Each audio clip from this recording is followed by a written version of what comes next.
Chapter 1. Fictitious Celestial Being. Those extreme sports kids today are good, but they have it easy. Try falling off a motorcycle going 70 or 80 miles per hour on asphalt.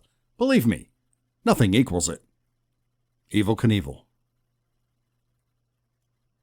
For the impatient among you, those who wish for me to get on with it already and quit with the long-winded, wordy dissertation of why and all that led up to the journey you are about to read, I might suggest you skip ahead to Chapter 10 at this time.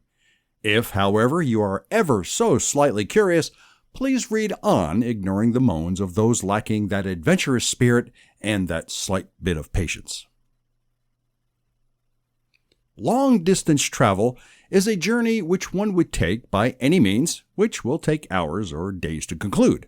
Upon hearing those words, some get giddy with excitement and others' eyes grow wide and the feeling of dread comes over them. I, for one, fall into the latter category. Long-distance travel is something of an obsession for some and a nightmare for others. For some, it is a form of income, and for others, it is the means to get that income. There are those who look at long-distance travel with the spirit of adventure, and the opportunity is abounding for new and exciting life experiences, as do I. While others, it is looked upon with disdain and the notions that at every turn there is someone or something that is going to kill them. It costs a lot of money, and that it takes so damn long to do. It is to these people that the concept of time is elusive, and the words distance and travel, used in conjunction with the word long, leaves them with a bewildering feeling of dread on their faces.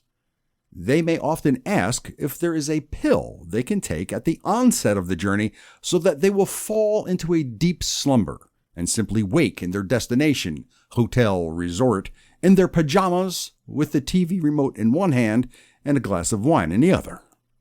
Sadly, I know people like this.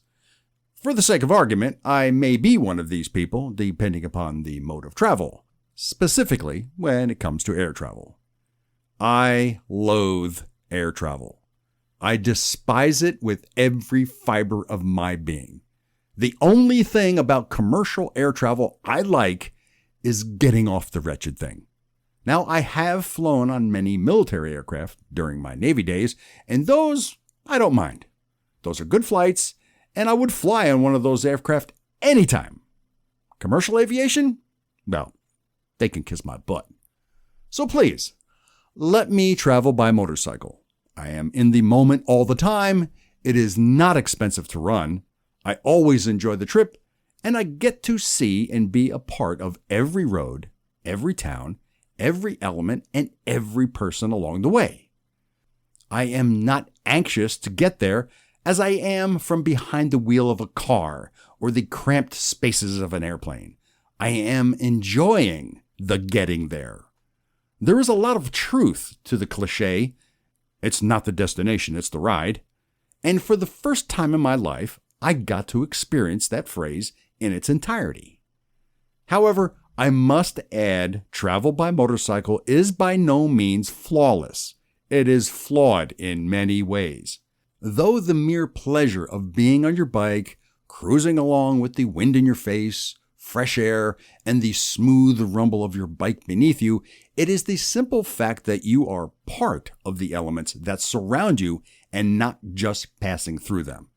You are a victim of the elements, be it rain, snow, sleet, hail, wind, heat, and cold. As with cycling, the rider of two wheels will rely heavily on the weather forecast to gauge the pleasure factor of an upcoming ride. We will ponder the potential of a ride depending on the percentage points of the probability of precipitation. These percentage points will govern every decision, from what you wear, how far you will go, the route you take, and to walking out the door. I have my personal gauge I use for rides. It starts with the radar view.